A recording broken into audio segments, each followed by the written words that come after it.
Hello students, welcome my channel. आज के video में साइंस है और ये 10th स्टैंडर्ड का है, फर्स्ट चैप्टर ग्रेविटेशन। ठीक है। सो ग्रेविटेशन मतलब क्या है, मैं यहाँ पे डिटेल पढ़ने नहीं जाऊँगी, वो आप लोग पढ़ लेना। ठीक है। सो ग्रेविटेशन क्या है और ग्रेविटी क्या है। कभी कभी बच्चे कंफ्यूज हो जाते हैं कि ग्रेविटेशन क्या है और ग्रेविटी क्या है। तो मैं ये बताना चाहती हूँ, ग्रेविटेशन मीन्स ये होता है कि gravitation is the acting force between two bodies. Okay, to bodies. जैसे कि अभी यहाँ पे एक मान लो एक चिंटू बैठा है, यहाँ पे पिंटू बैठा है। So Pintu attract to Chintu, Chintu attract to Pintu, both are attracting force, that is the gravitation. And next, gravity means what? Gravity ये होता है जो force is occurring between and objects and every big objects, earth individually individually body acted ये force in force. Okay, जो gravity है वो individually acted. For example, and इस gravitation को डिस्कवर किसने किया? न्यूटन। न्यूटन ने कौन नाम दिया? न्यूटन ने। सो जैसे कि आप देख रहे हो यहाँ पे, सो ये स्काई मून है। सो देखिए, जब कोई भी ऑब्जेक्ट्स देख, जैसे कि एप्पल, न्यूटन्स ने कभी पेड़ के नीचे ही sitting on the under the tree. Okay, so the force force by seeing an apple fall from tree on the ground. Okay, so fall from tree on the ground. So this apple is vertically downward, and angle is the angle toward vertical. Okay, so तो Einstein ने सोचा कि ये Apple क्यों fly नहीं कर रहा है स्काई में, क्यों डाउन हो गया? बिकॉज देखिए, यहाँ पे एप्पल को भी मास है, अर्थ को भी मास है ना। So heavy mass in the having an earth, so earth what will be do? Attraction, he will be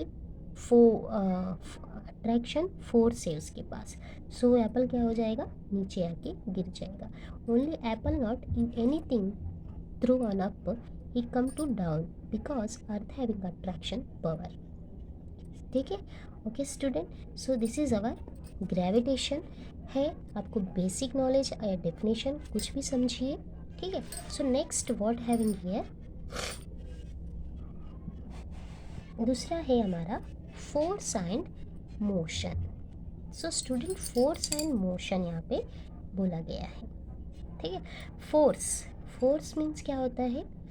ये फोर्स, ये पुश और pull, we call it as force.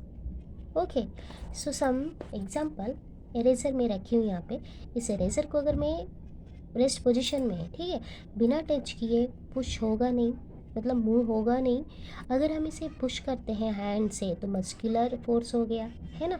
कोई चीज़ से मैं पुश करती हूँ तो वो क्या होगा?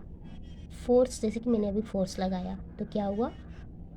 आगे गया, यहाँ से कुछ दूरी तक गया, तो वो हमारा मोशन हो गया। ठीक है। या कोई बॉल है, ठीक है, उस बॉल को आप अगर यहाँ पे कोई बॉल है, उस बॉल को आप अगर टच करते हो तो बॉल कुछ दूरी तक जाता है ना, कुछ दूरी तक जाता है, कुछ डिस्टेंस तक। सो बिकॉज यहाँ पे ये हमारा मोशन हो गया और ये हमारा फोर्स हो गया। ठीक है।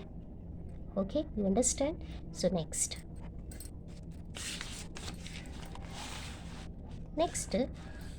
Circular motion and centripetal motion. First circular motion देखते हैं क्या है।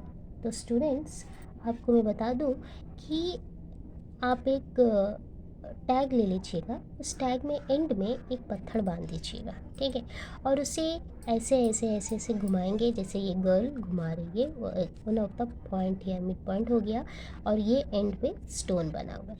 तो ये सर्कुलर जो मोशन है वो क्या करता है?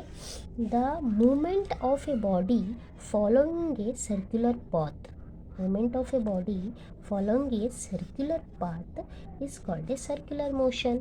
ये जो मूवमेंट ऑफ जो बॉडी है ना उसकी, ये जो मूवमेंट हो रहा है ना, सर्कुलर पाथ में हो रहा है। ठीक है। सो उसे हम कहते हैं सर्कुलर मोशन। और यहाँ पे हर डिस्टेंस पे एक ही डिस्टेंस पे सर्कुलर मोशन हो रहा है। जैसे कि the motion of a body moving a constant speed, moving a constant speed, जैसे कि आप तेज़ी से घुमा रहे हो, तेज़ी से घुमा रहे हो, ठीक है, along a circular path is called a uniform motion. जैसे कि आप तेज़ी से घुमा रहे हो तो वो क्या हो रहा है, एक कांस्टेंट स्पीड में जा रहा है, उसे हम कहते हैं circular motion, uniform circular motion. Next, जब आपने इसको रोटेशन करने के लिए, जब ये रोटेशन होता है ना, आप अपने हैंड को ऐसे ऐसे रोटेशन करते हो, जब यहाँ पे स्टोन बना हुआ है, यहाँ पकड़ के आप रोटेशन कर रहे हो, तो यहाँ पे जो लगती है ना फोर्स, आपकी हैंड का जो फोर्स लगता है ना, उसे बोलते हैं सेंट्रीफ्यूगल फोर्स। दैट्स से centrifugal force. Okay, so you are giving the force act any objects moving along a circle and it's directed toward the center of the circle. This is called centrifugal force. Centrifugal force is a center seeing object is tied toward the center of the circle because of this force. Okay, you understand student this one? Next, चलिए next चलते हैं। Kepler's law. ये Kepler's law एक scientist है जिसने नाम दिया है केपलर्स लॉ। तो उन्होंने एक एक ऑर्बिटल बताया है, ठीक है, एक ऑर्बिट बताए हैं एलिप्स का। सो वो ऑर्बिट क्या है बच्चे, जैसे कि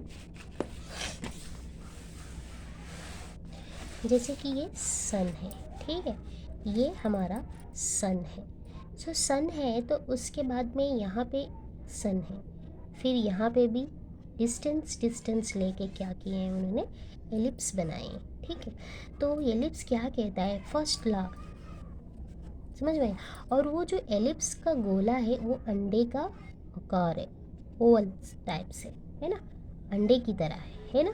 yes, so first law, Kepler's first law कहता है the orbit of planets is an ellipse with the son of one of the foci.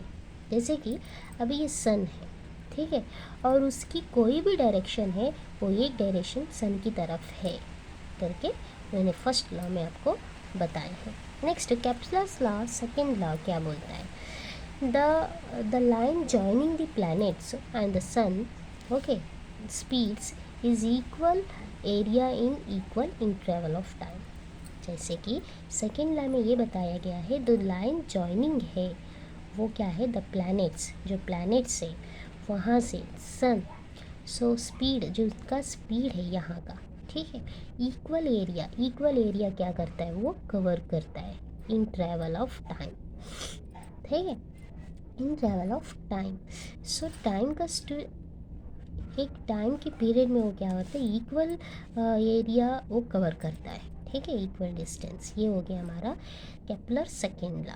सो बच्चे आप इसको, आप डेफिनेशन कहीं से भी पढ़ सकते हो, बट आप अंडरस्टैंड करना इस बहुत इम्पॉर्टेंट है, ठीक है।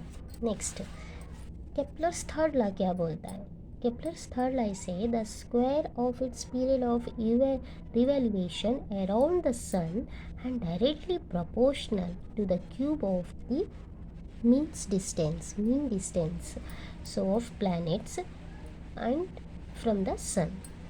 देखिए, the square of its period of revolution around the sun directly proportional to cube of mean distance of planets from the sun। For example देखिए, यहाँ पे बोला गया डायरेक्टली प्रोपोर्शनल। सो बच्चे ये हमारा हो गया, जैसे कि स्क्वायर है तो टी हम क्या लेंगे, एक मिनट, सो हम टी स्क्वायर लेंगे। सो उसने क्या बोला है कि sun is directly proportional, so directly ये होता है सिंबल, ठीक है। क्यूब मतलब मीन डिस्टेंस मतलब होता है आर क्यूब, ठीक है। सो इसे हम अगर डायरेक्टली को निकाल दिया जाए तो T square by R cube, ये हमारा कांस्टेंट हो गया, ठीक है, कांस्टेंट। तो इस कांस्टेंट को स्मॉल लेटर में बुलाते हैं के। समझ में आया? I hope you understand this one. So अगर आपको वीडियो पसंद आई हो तो लाइक करिए, सब्सक्राइब करिए। Thank you.